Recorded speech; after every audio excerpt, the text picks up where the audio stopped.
Welcome to Marriage Monday with Jeremiah and Savannah Jennings.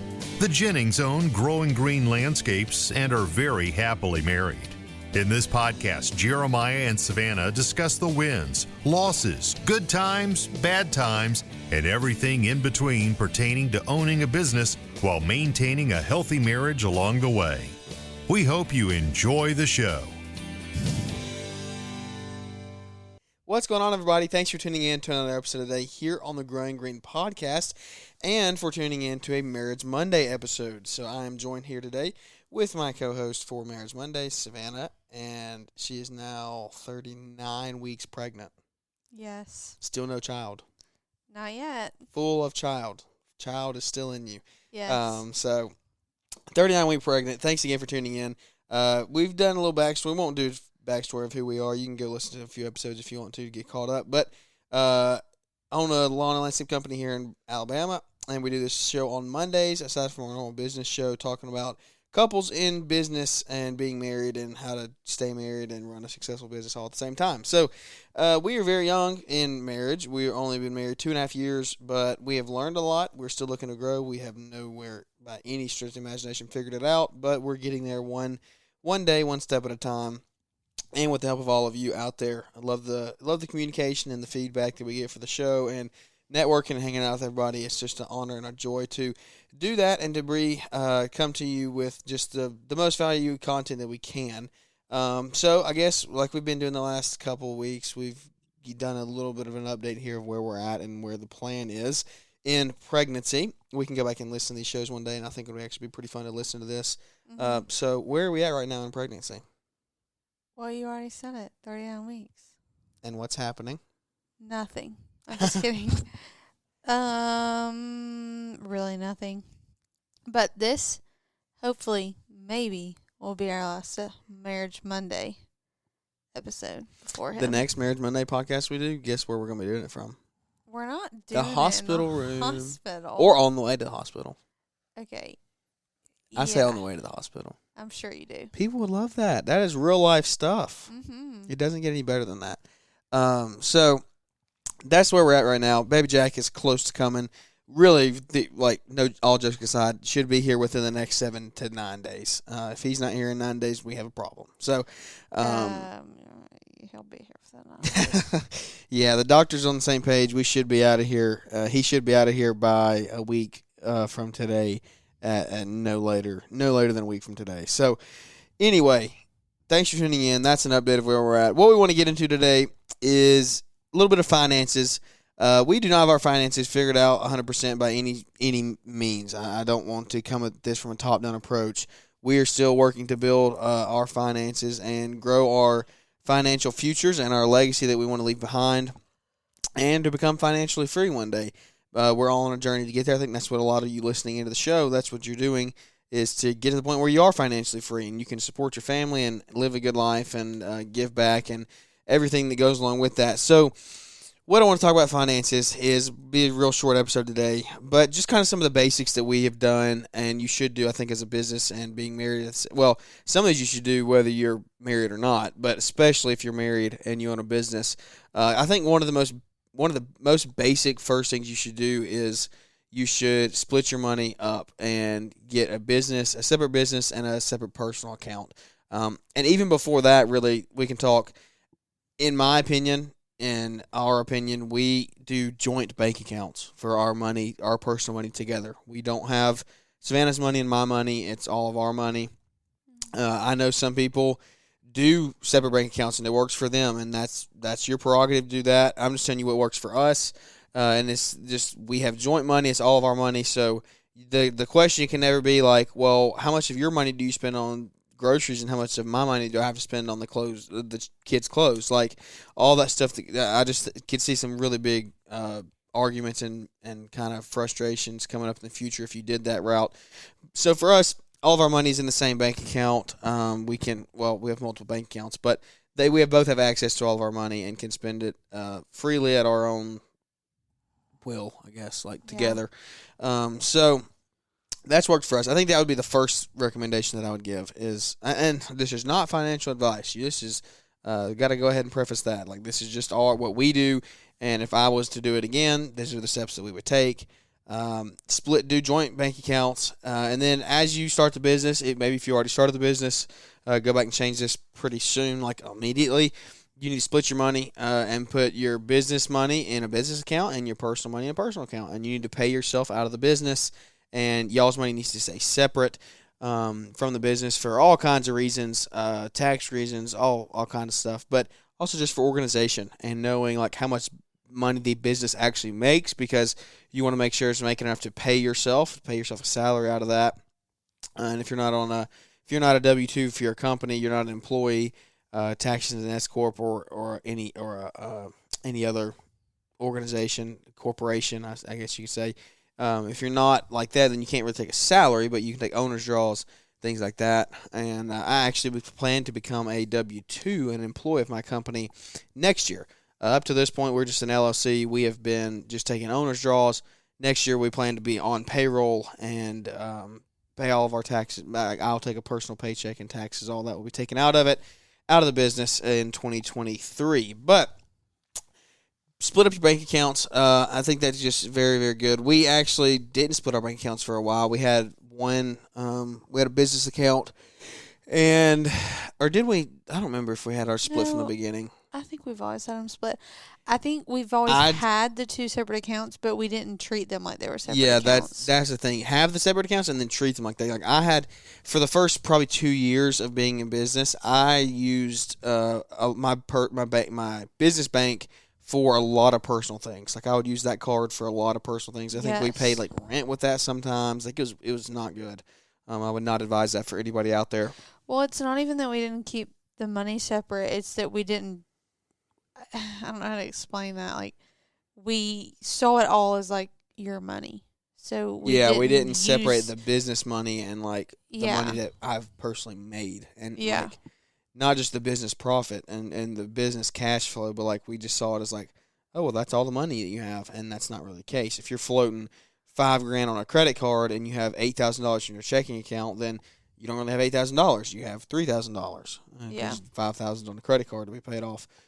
Things like that. So a lot of basic things that can be done there. Split the bank accounts. Talk about that at the beginning. How you want that to be handled. Do you want to take your salary beginning or end of the month, twice a month, weekly? How does all that work? But just some basic things there. Next thing, so in financial freedom, like the search for financial freedom, I feel like we should be planning for the future with all of our money. All of our money should be going towards planning for our future and how we want to end up 10, 15 years down the road, 5 years down the road for that matter. Like, you have to look super long term. You can stay in the present and see how do we want this money to work. So in that process is definitely like creating some sort of budget for the business and for your personal life, and that's something we really need to get better about, honestly. If we're being totally honest with ourselves. Like, we do a decent job of that, but not as good as we could. Yeah. And I feel like any really good business knows has a pretty strict, serious budget, then they stick to it. So we need to hammer down there and kind of just become more diligent about that. But get a good budget, and then pick things that we're going to invest in early on, and whether it be the stock market or real estate or a Roth IRA, or just like some people are just want to do it old-fashioned way, stick it in a savings account or put it under your mattress or whatever works for you. Like, we need to be planning for the future, and in planning for the future, I think you got to be smart with your money. You got to be smart with your money. What decisions do you make today that help you tomorrow, especially with money? Do you want to go buy an $8,000 four-wheeler? Is that really going to help you in 5 years from now with your money? Like, I don't know about that. So you figure out what kind of financial state you're in. Definitely set aside some of your funds to save and prepare for the future. You should be, if you're single or just newly married and don't have kids yet, like, you should be saving and preparing for children. That's something that we kind of did. We didn't really specify an account for that. We always kept money in there preparing for that. But like, now that that's upon us, I don't know. We're about to see how much it costs to have a kid. Yeah. I'm kind of scared, but that's going to happen before long, and we do have the money set aside for that, so like, it's not going to be a problem. But I would just recommend save as much as you can, live off as little as you can.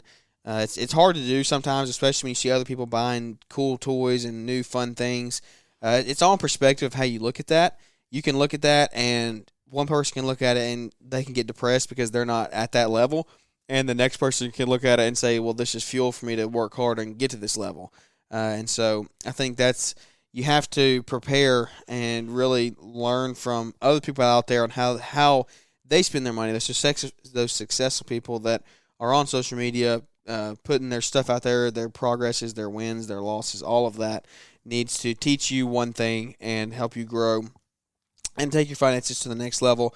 Also, in planning for the future, I think we should talk about a little bit here as we really honestly kind of wrap this show up. This really isn't going to be a long one today. Just want to talk about finances for a quick minute.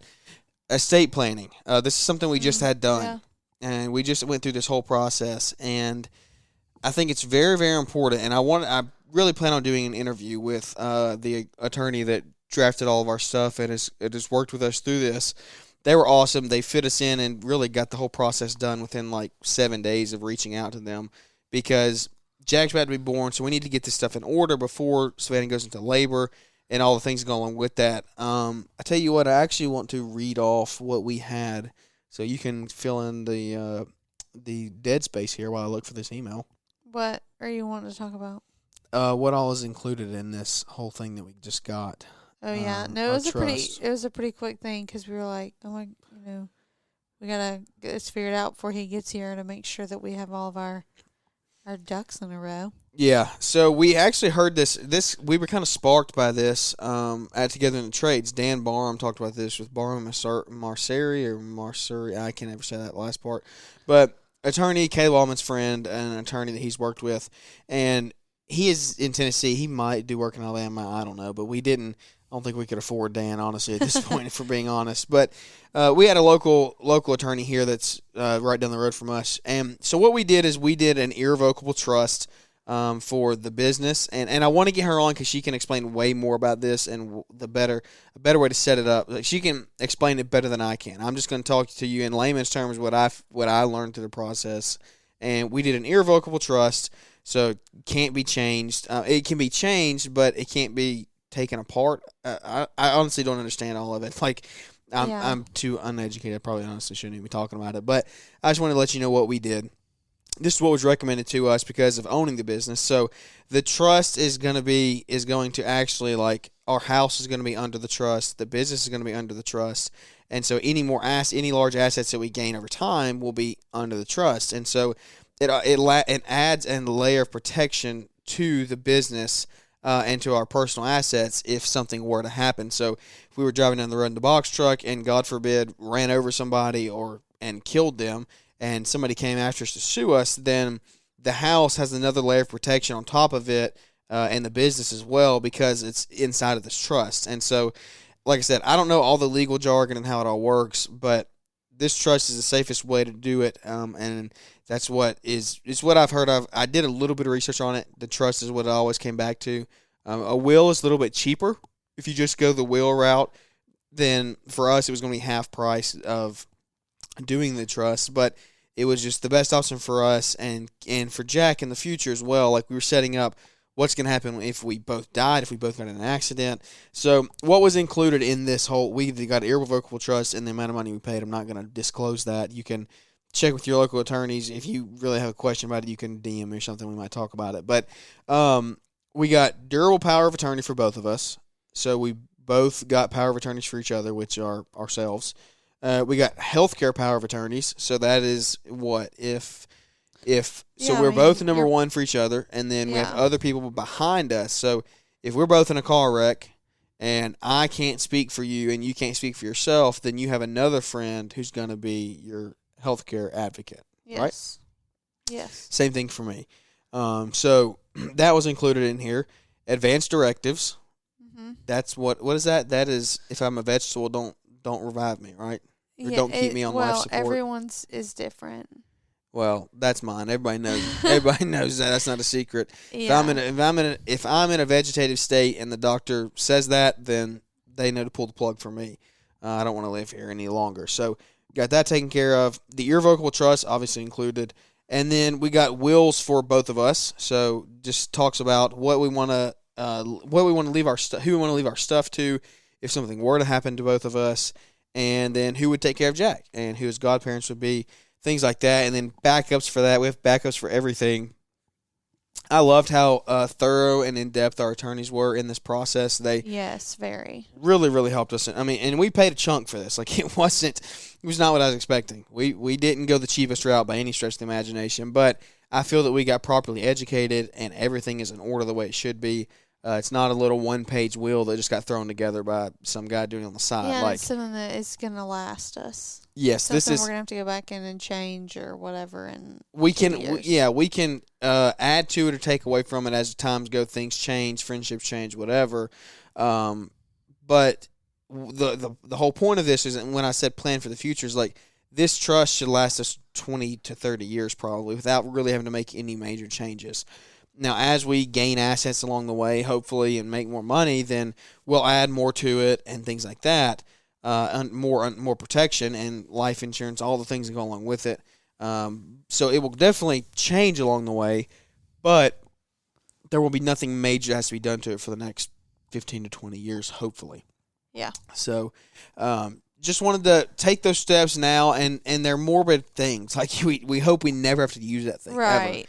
Like, it's really put in place for if we both die, or if one of us dies, honestly. I mean, if one of us dies, it talks about as we have more assets and things grow, it'll really fill more into that role of as if one of us dies, because state of Alabama, I think it's the wife gets 50% and the kid gets 50%. If you don't have anything in place. If you have one kid. Yes, if you don't have anything in place and I have $100,000 to leave, then Savannah would get $50,000 and Jack would get $50,000, even if he's under the age of 18. And, Yeah. so he doesn't need $50,000 if he's 12 years old.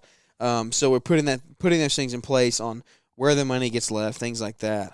Also, like, if we both die, who takes care of our money, who takes care of Jack, all the things that go along with that. It's a crazy process. Like, I didn't know that much went into it. Mm-hmm. But we're learning and growing along the way. Planning for the future is so important, and we have a long way to go, but I'm happy with the way that we're going. The last thing I want to talk about, so we're kind of backtracking a little bit. That was a big side tangent. I think it was valuable stuff. And if you have any questions about that, about how we did it or what we did, reach out and ask me. I'll help you any way I can. I can even get you in touch if you're in Alabama. I can get you in touch with the people that did ours. I mean, I'm sure they could probably do it remote. They could probably do DocuSign or something. I don't know. But like I said, they weren't the cheapest, but they were affordable compared to some other quotes that we got.